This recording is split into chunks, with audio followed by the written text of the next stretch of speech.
You are listening to the E2C Network, where the Auburn family speaks. Where you go, Auburn fans? Welcome to No Huddle, your source for Auburn football news and discussion, part of the E2C Network. I'm AJ Richardson. I'm also here with Jared Davis. Auburn finally broke the curse. 1999 was the last time Auburn beat LSU in Baton Rouge. We did it. We finally did it in 2021, 22 years later. And just to kind of put in perspective how long ago that was, I mean, that was like Cole Kubelik days when he was playing for Auburn. It was when AL.com looked like crap. And now we did it. I mean, even guys like Bo Nix weren't even alive when the last time Auburn beat LSU. That kind of puts you in perspective. It's been a long time, and these guys came together, banded together after going down 13-0 pretty quickly against LSU, and then we just clawed back. We switched that momentum, and we kept pushing. And within, about 3 minutes left in the game, ended up winning the game. So this is a big game for Auburn, and a huge one for Brian Harsin and his really his first statement win at Auburn. Jared, what did you think about this big game against LSU and finally beating LSU in Baton Rouge? Isn't there a song like partying like it's 1999 or something? Yeah. Is that yeah? Is that a Prince song? I don't know. We partied like it was 1999, man. I still can't believe it. I keep thinking I'm going to wake up and it's a dream. And we really shouldn't be that way as a program, because we got good enough players and we've won championships since we won at LSU. So we've had 2 undefeated seasons since we won at LSU. So it's kind of crazy, but yeah, that monkey's off the back. I mean, that's done. So yeah, on to the next monkey we got to get off our back next week, but we'll talk about that later. But yeah, it was a great feeling, and just really excited for the team. Yeah, I mean, I feel like anytime Auburn football posts like a celebration in the locker room, like you see them putting their guts out there, and they're just playing hard. And I think Auburn, over the last few years, has been a team that just does not quit. And I love that about us. We don't quit even when we're down, and it looks like it's going to be really, really tough to come out of it. I mean, even I think Cole Kubelik tweeted that Auburn hasn't had a road game win of 13 points or more since 2010, and that was against Alabama in the comeback. So that's a hard hill to climb out of, and yet we did it, and the team did it. The coaches made the adjustments. It came together. Yeah, it wasn't the most beautiful win, but it's a win, and I'm happy to be an Auburn Tiger, and this was a great one to put down as, Bo Nix led this team back. Our defense did what it needed to. It was just an all-over good effort from our team to get this W. Yeah, I totally agree with you. I mean, it almost felt like we were left for dead, honestly. I know it wasn't it was 13 points, but we've been there, man. We've been in games. We've been at Clemson where, it was 10-0 for most of the game, but you just never – you're like, there's no way we come back from this. And it started feeling like that again. It was like, all right, it's only 2 touchdowns, but, man, it feels like it's 40 points. And that all changed on one play. Yeah, and I don't know if you're thinking the same one as me, but I think that one play where it was 4th and 2, Bo Nix was scrambling around and probably ran a cumulative like 60 or 70 yards, it felt like, before he threw it to Tyler Fromm and landed that touchdown to get Auburn on the scoreboard. And that turned the whole perspective of how this game could go.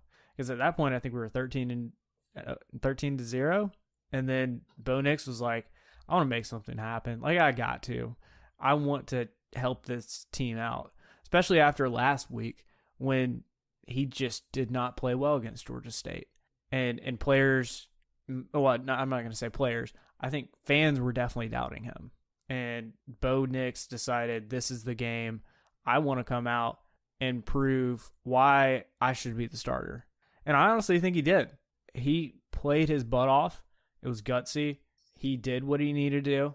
Didn't make any terrible mistakes. Had a couple potentially bad mistakes, but they didn't end in bad turnovers or anything. So what did you kind of think of Bo Nix and how he helped Auburn push for this huge win against LSU? Yeah, man. I mean, I think if we go on to have a pretty good year, I mean, I think that was the turning point of the season, if I'm being honest. I mean, we could not score. I mean, we actually got the ball past midfield, like our first 5 drives, but then we would stall out. I mean, we couldn't even get to the red zone. So that play was just amazing. It was very Johnny Manziel-esque, even better than anything I've seen Manziel do. I mean, it could be the play of the year. I mean, it was ridiculous. And if we go on to win more games, it may get, listed as up there in the top 10 play. If we don't, people will just forget about it. ESPN, somebody put on ESPN, it said the Bo Nix experience has taken years off the lives of Auburn fans, but Saturday's performance was a reminder of how good he can be. They're calling it the Bo Nix experience. It's like a ride you get on. Yeah, it can be, that's for sure. And this is where I feel like some of the fan base just, they dwell on the Georgia State type games or when Bo Nix has a bad half. And I mean, even myself, I kind of sometimes forget about the big plays that he's made. I mean, he's been, I mean, this wasn't his first time. Everybody's calling him Houdini, or I like to call him Bodini. Like, he does that kind of stuff every once in a while when he really needs to. And so I think this is just a reminder he has the capability to do that, and he will do it. He'll do it when Auburn needs it. But I'd love to see it on a little bit more regular basis, this kind of play on a consistent basis. And I think if he does that, then we're having a much different conversation about Bo Nix. We're not talking about, is TJ Finley going to be the quarterback next week? It's, how is Bo Nix going to top that performance? We're going to have conversations like that. Here's the crazy thing. He did it 3 times that game. I mean, so he did it, there was I think it might have been another it might have been third down, but he almost similar scrambling, and then he finds Robertson in the middle of the field to keep the drive alive. You had it right. It was 4th down. It was 4th and 2 again. 4th down. And then another one, was it Shanker? I think he found Shanker towards the sideline on another scramble. So it's like, at some point you just got to think, maybe this guy's just got it. I mean, I think honestly, and rightfully so, I think Bobo and them spent so much time on like teaching him how to stay in the pocket that he quit being a gamer for a couple of games. And I wonder if they went back and said, look, you've learned enough about the pocket now, just go be a gamer, guy. Go be Bo. Because I felt like he had a great mix of that. He stayed in the pocket when the pressure was not there. But when it was, like, he went and made plays. And I think we had been missing the Bo that made plays the first few games. Yeah, and honestly, this last week, I had been thinking a lot about that, about how Bo Nix he's had a couple runs, but they haven't been like the last 2 years where Bo Nix would do these type of crazy runs. I don't know if we necessarily were just like holding it back, or if, like you said, if Bobo and Harsin said, you got to sit in the pocket, we got to get that side of your game kind of developed before we're going to say, you get the green light, go run, have fun. And so, I mean, I think either way, I think Bo Nix, as a runner like that and a passer, is one of the most dangerous combinations that you can have as a quarterback. And I think it's, like you said, it's kind of like Manziel, but I also think if you think back to, I think it was the Sugar Bowl where we faced Baker Mayfield at Oklahoma. Baker Mayfield was doing the exact same thing. We were getting pressure on him, even getting hands on him. He would squeeze out of, those tackles and then just deliver a 30, 40-yard bomb that just demoralizes your defense. And that's what Bo kept on doing over and over. And so I think over time that kind of beat down on LSU this week.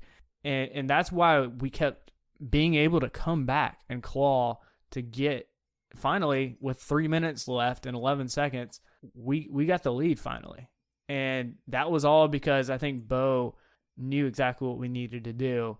And when routes weren't open, guess what? He ran down the field and got us a first down, or kept the ball moving down the field. That's the kind of gutsy play that I love to see.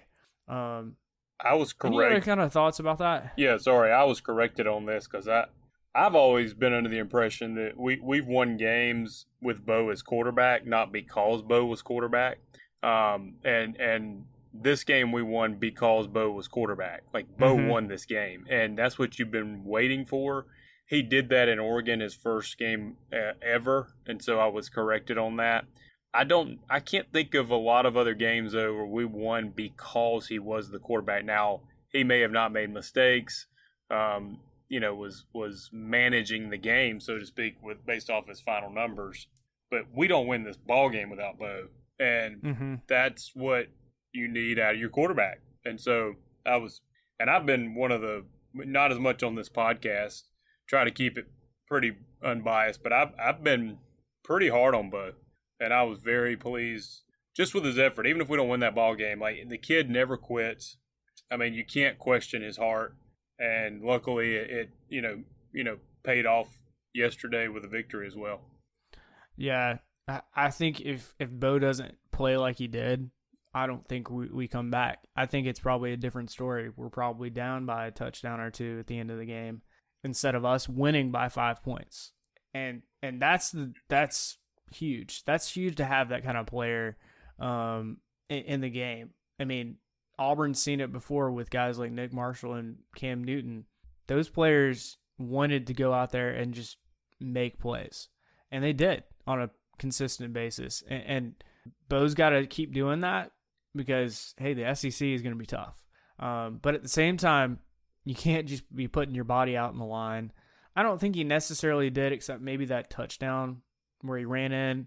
But, dude was he saw the goal line and he really wanted it. Like, I can't fault him for that. But you got to be, a little safe when it comes to going up against other SEC teams, because they will put licks on you, which will wear on you over the span of the season. I did want to talk kind of high level. What did you think of? We talked a lot about discipline. What did you think about the team's discipline this game and what you saw from them? I was very disappointed the first quarter and a half. I mean, I was frustrated. I mean, we had penalties that kept drives alive. Some of that frustration was probably with what we thought was a double penalty, one of them on Hall, which they got reversed. But the hands to face kept a drive alive. Hitting the player late. We had a big pass to Schenker, and then we, had a personal foul after that. So that turned a 30-yard gain into 15. I thought we were undisciplined, to be honest with you. And I was like, this is about to get ugly. Mm-hmm. And the light bulb went off. I have no idea. And I that one play helped tremendously, but even the whole team just became more focused and disciplined. And I was like, oh, okay, is this who we are? Yeah. And I really think after those late hit or personal foul calls, Auburn ended up by the end of the game only having 4 penalties for 40 yards, which all in all is pretty good, especially when you start the game off, like you said, for the first quarter to quarter and a half, just being very undisciplined. And that's, I feel like, coaching preparation. You don't do those type of things. But we really were able to kind of rein that in and play, honestly, a pretty clean game penalty-wise for the rest of the game. And I feel like that should be very commendable for these guys and the coaches kind of directing the players how to do that. It kind of goes with this coaching and discipline kind of talk. What did you think of how Harsin approached this game? Because he was very aggressive. I mean, we went for it on 4th down multiple times, even had that onside kick, which, hey, credit to you. In our group me, you were mentioning that the way Harsin's playing right now, we might get right out of half an onside kick. And guess what? About 20, 30 minutes later, we got it. So what did you kind of think of the coaching decisions and how we approach this game? I liked it, man. I mean, that's what we've been begging for, to be honest with you. Gus had gone into a shell. That stuff Gus would have done in 2013 and 14, and then he went into a shell and, just relied too much on his defense. And, that wasn't totally terrible in some cases. But, yeah, I mean, hey, you got to go down there and take that game. You're not gonna just go into Baton Rouge and win just by playing safe. Like, it just doesn't happen.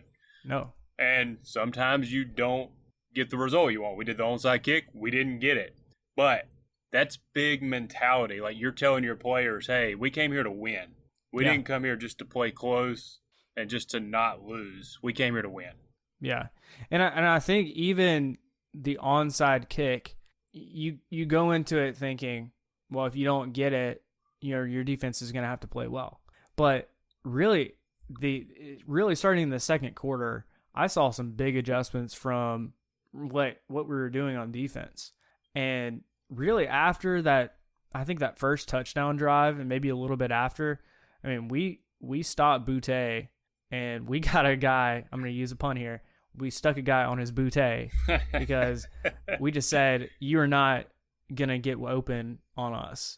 And it was successful. You've been wanting to use that one. How long have you wanted to use that? A long time. Yeah. At least 24 hours. You're like, let's start this podcast. I got one.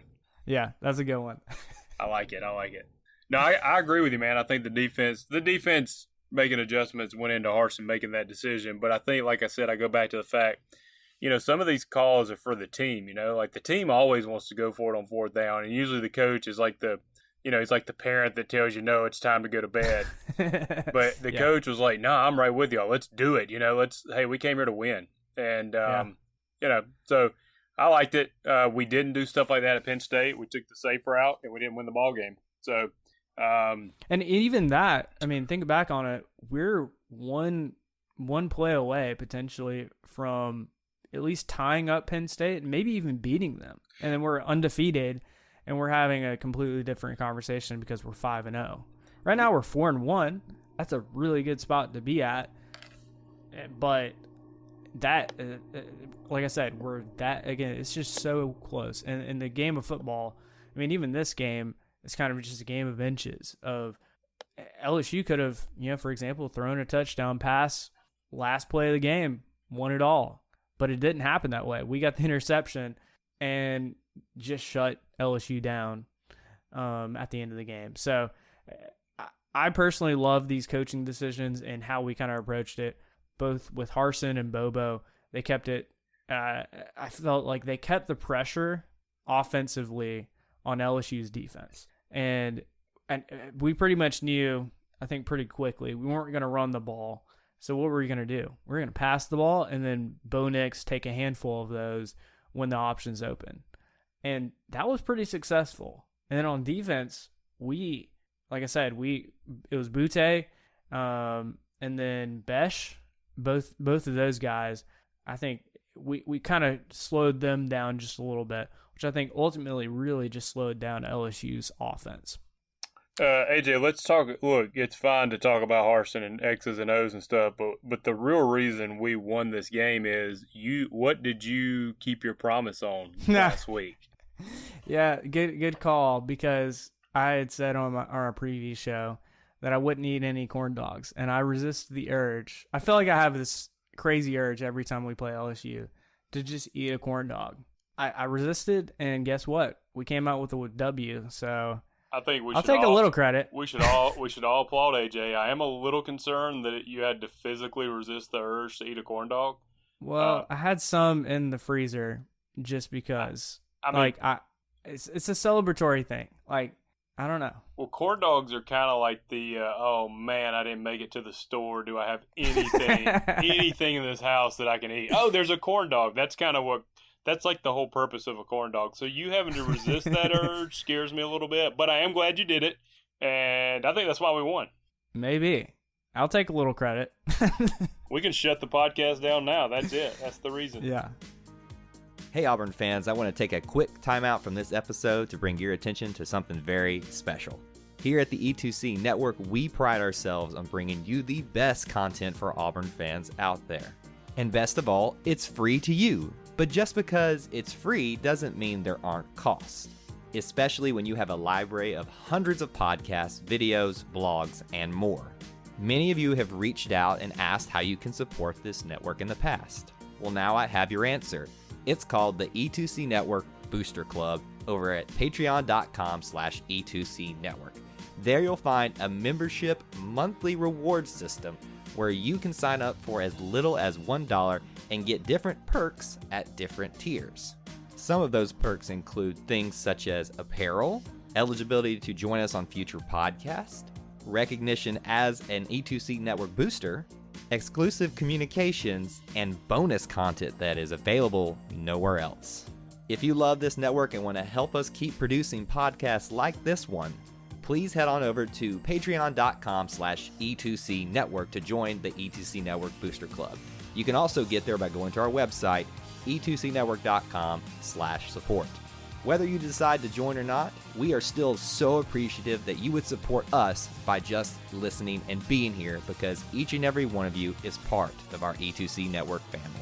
Well, that's it. Timeout's over. Let's get back into the episode. I did also want to talk about, let's kind of get into specifics of offense, defense, and special teams for a little bit. We've kind of talked overall and even a little bit about Bo, but let's talk specifically about our offense. Our offense ended up having 453 total yards, 290 in the air, and then 163 on the ground. We came into this game knowing we might have a little bit of a battle between Bo Nix and TJ Finley. Bo came out. I think he proved why he was the quarterback. We've already discussed that a good bit. But I did want to talk about what our run game did, and or maybe a lack of for a lot of the game. What did you kind of think of where our run game was this game, and where, I mean, we've seen such good games from our running backs, and this game wasn't great for our run backs. Yeah, I think our offensive line is kind of like most people's golf game. Like, you go out one day and your driver's working, but your putter doesn't. And then the next day your putter works and your drive doesn't. So our first three games, we could run the ball.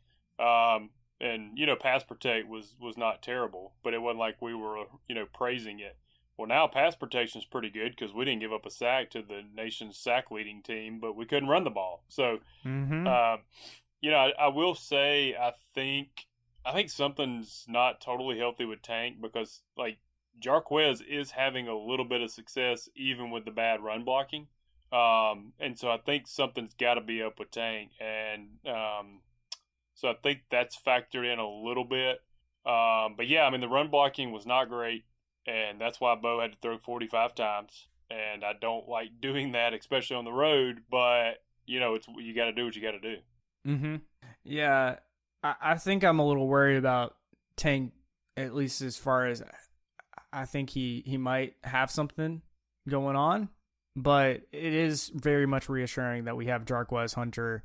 That, I mean, when things just weren't moving with Tank in there, Jarquez, we got things going with him, and even Shivers in there as well. He didn't necessarily have, I mean, there's no runs on quote unquote runs, but he had a couple that was just like pitch out, kind of get him outside, or even a little flip out kind of pass real quick to him.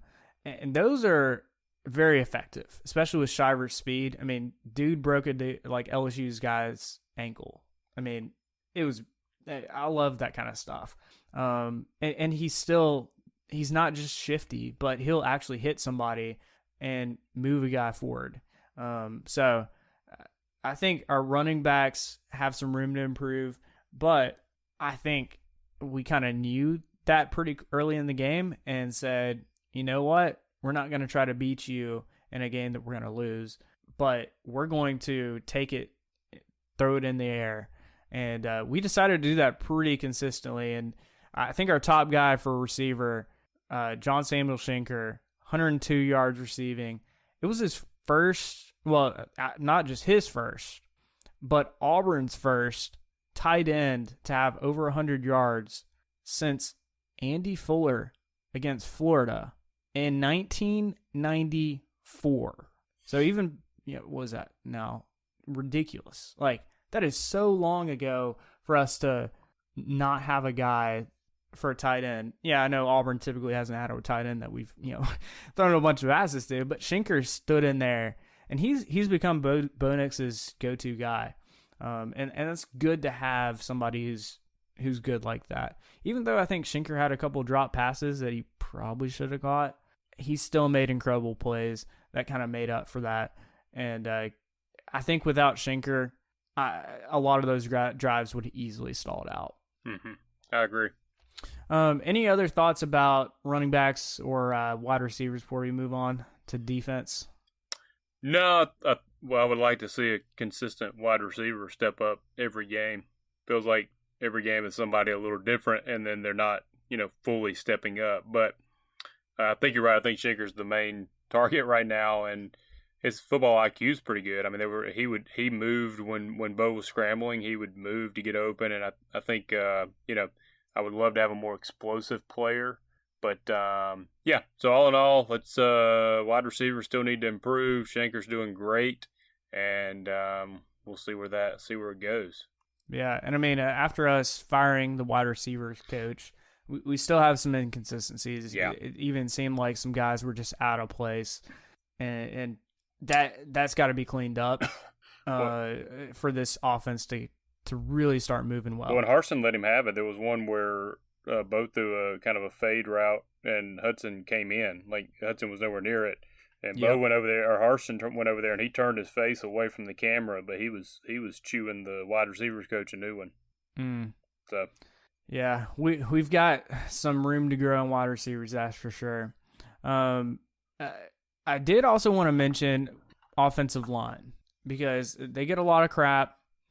I think they did a pretty good job, minus their run blocking. Run blocking was not good, and it was evident that with the lack of running ability that we had, but we were very effective when it was any kind of pass. We were blocking pretty darn well. And like you said, we did not allow a sack to the nation's leading team in sacks. And it just still blows my mind that we were able to do that.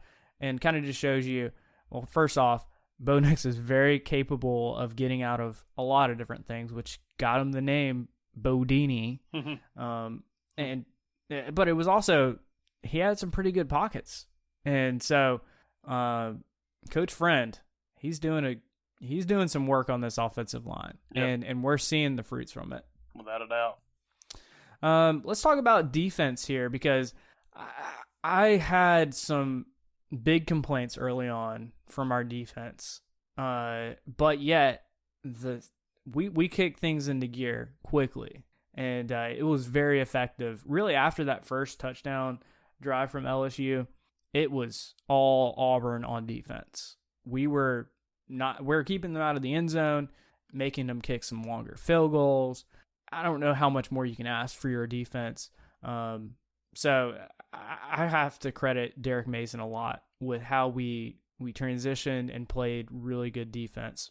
And Justin Ferguson, I thought this was kind of a telling thing. After LSU went up 13-0 pretty quickly, let's put this in perspective. Auburn had 24 points, 325 yards on offense. Let's put that in perspective. LSU from that point on, so after they scored the 13 points real quickly, only had 6 more points the rest of the game. And I think this is the kicker here, 160 yards after those 13 points. That's just showing you Auburn's defense was not letting LSU march down the field. And I think that makes also the difference. If you don't have the combination of Bo Nix taking the game into his own hands and the defense stopping LSU like it did to 160 yards after those 13 points, you don't get a win. I don't see a way Auburn gets a win unless there's another big turnover or something. Jared, what do you think of how our defense played? Any players maybe that kind of stood out to you either? Yeah, I think the D did a great job. Everything you just pointed out, I knew it visually, but I didn't know the numbers, so that's pretty impressive. I think I've been harsh on Mason as well. I think that he made great adjustments. They started coming up and pressing. I think Jacoby McClain, I mean, it's just a broken record. I mean, that guy's everywhere. He's the quarterback on the defense. He makes it all work. That was pretty obvious last week in the first half against Georgia State.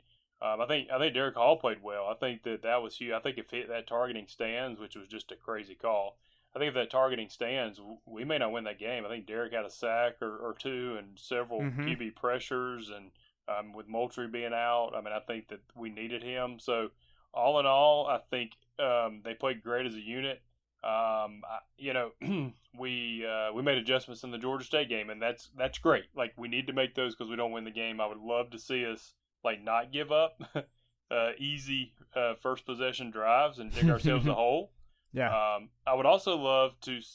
Does our team know they can intercept the ball before the final play of the game? I'd hope so. We had opportunities to, but we didn't capitalize. No, I'm not. That's a joke. I'm not knocking the defense. Although, man alive, I mean, in Penn State, we knocked the ball loose and couldn't land on it. And that changes things. In LSU, we caused a fumble, couldn't get it, and we had a pick that was tipping around in everybody's hands. If either one of those go our way, I think that makes this a lot easier game. So I think all in all, though, the defense did well. Still a lot of room for improvement, but when we need Papo next week. But even Zacoby in there, man, he just makes it work. Yeah, I think so. I think if we have Papo, it gives us an extra edge. We need that. I think we'll be fine next week without him, but it would definitely be very helpful to have both Zacoby and Owen Papo out there. I did want to. I think I saw this also from Justin Ferguson. He said this about Zacoby McClain, and the more I saw that, and I started watching Zacoby. He said something about he's just got this innate run stopping ability. And I was like, you know what? The more I'm looking at him, he knows how to find the right, whichever hole the running back's going to. Like, it's very rare that he misses where the running back is about to go. And that's just, he's watched lots of film. He's got great natural ability to find that spot. Because, I mean, that's why Zacoby McClain led this team with 12 tackles this game and probably will lead the SEC, I think, maybe again, because he is just that good at stopping the run. So big shout out to him. And I think without him being in there and doing what he does, I think our defense doesn't have that mojo that we really needed. And, I mean, that kind of stuff, I mean, I think LSU only had 11 yards total rushing this whole game. And I think that's, I don't know if it's solely on, I don't think it's solely Zacoby. I think the defensive line did a good job too. But Zacoby stuffed the holes real quick. You don't get 11 yards or stop a team with 11 yards rushing without having some good linebacker play. Yeah, I agree with you.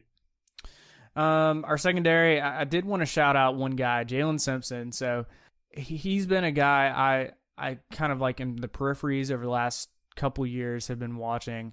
And Jalen, I feel like had one of his best games this game. He's battled some injuries, so he hasn't got as much play time as he hoped. But he had some really good open field tackles and also had a batted away ball, which could have easily been a first down. And that's the kind of stuff, I mean, saving first downs, like that, he played a heck of a game for the secondary. And honestly, I didn't hear much about Roger McCreary, which for a defensive back, that's usually a great sign when your name is not getting called out, because you know what that means? Your guy isn't getting the ball that much. Yeah. You're doing your job. So huge shout outs to the secondary. I think they made some big improvements. I did want to talk about our defensive line real quick before we finish up with special teams. I thought we wouldn't be able to get this much pressure on LSU, and we got a lot of pressure on LSU. We got 3 sacks, 6 quarterback hurries, and just extra hits galore on their quarterback. And I think that's a lot to do with how our defensive line, just their mentality of this game was. It was really awesome to see. And I loved watching them get pressure on the quarterback when, Jared, you and I have been talking about we need that. We need that bad. And this was one of the first games I got to see a good bit of that. Yeah, I was pleased, man, with the defense overall. I mean, just not the first drive, definitely not the first play, but and to be honest with you, the only touchdown they scored was just as one of those you just shake your head at. I mean, they just, it was perfect on every aspect from them, and we had him covered, and it was just a perfect ball, and Butte kept his feet in, and it's not, sometimes you just got to tip your cap. So, but that was the only touchdown they scored. Yeah. All right, let's finish this out with talking about special teams here. I think overall, not a terrible game for special teams. People are probably going to look at the stat sheet and say, wow, that was not a good game because Anders Carlson was only 1 of 3. But then when you start to realize the one that he made was 49 yards and the 2 field goals that he missed, one was blocked, and which that's not great. That shouldn't happen. But the other one was 51 yards. So you had both of the ones that he missed were 50-plus yards. And I think when you put that in perspective, I think it changes the narrative a little bit with your special teams. And I think we tried something on that onside kick. It looked like it was almost there. Demetrius Robertson was almost there to recover that onside kick. So I think overall, I'd say our special teams did pretty good. Any other kind of thoughts about our special teams and how they did this game? Yeah, I think you summed it up. I mean, I think you could, you don't want to miss 2 field goals, and especially in a game like that. I mean, we could have won, although we could have easily lost. I mean, we could have won that game 30-19 if everything stays the same and we make 2 field goals. But they were long field goals. I feel like our snapping's a little off, honestly. I just feel like the timing's been off a bit. I don't think it's mostly on Carlson. But, it didn't cost us this game, but we need to get that fixed because we're going to be playing a much tougher defense next week and probably going to be several field goal opportunities. So yeah, and I think off the top of my head, I think we do have a new long snapper, which so far I haven't noticed anything terrible from him. Like he's not snapping over the guy's puncher's head or something. But I agree. It seems like there's something slightly off. Which if there's something slightly off in the field goal game, you need to get that figured out quick because that'll throw off the kicker's timing. Absolutely. Any other kind of any final thoughts before we get out of here about this LSU game and the impact that it made on not only this team but I feel like fans in general that we finally got a win down in Baton Rouge? Yeah, man. I think at the end of the day, we're kind of like, okay, we should have beaten LSU because they're not great. But LSU's good. So I think we've all kind of gone a little excessive and said, oh, LSU's terrible. We're saying they're terrible because we expect them to be great, and they're not. So they're a good team, and they're loaded with 4 and 5 stars. Mm-hmm. And, we don't know about our team. Well, we just went down there and won. So I think we're a good team. I think we're definitely can say we are a good team.